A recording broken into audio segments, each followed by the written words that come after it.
बातमी जी प्रभाव पाडेल। जुलै महिन्याच्या सुरुवातीला झालेल्या पावसामुळे मराठवाडा आणि विदर्भाच्या सीमेवर असलेलं इसापूर धरण आता 91% भरले।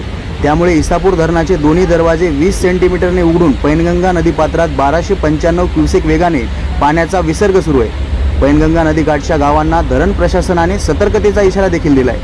इसापूर धरण 91% भरल्यामुळे इसापूर धरणावर अवलंबून असलेल्या कळमनुरी शहराचा आता पाण्याचा प्रश्न देखील मिटलाय।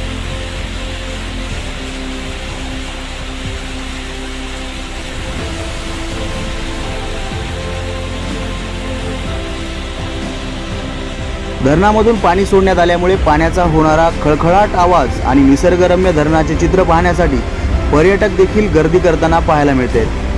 इसापूर धरणावर अवलंबून असलेल्या शेतकऱ्यांसाठी ही आनंदाची बातमी म्हणावी लागेल, कारण आता त्यांचा सिंचनाचा प्रश्न हा मिटला गेलाय। त्यामुळे इसापूर धरणावर अवलंबून असलेल्या शेतकऱ्यांमध्ये आनंदाचं वातावरण पाहायला मिळते।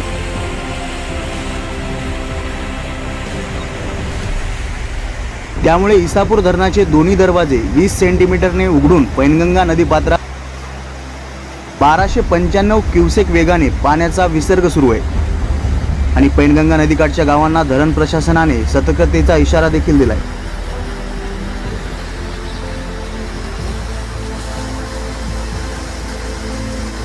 दिनेश कुलकर्णी, युवा राज्य न्यूज लाईव्ह, हिंगोली।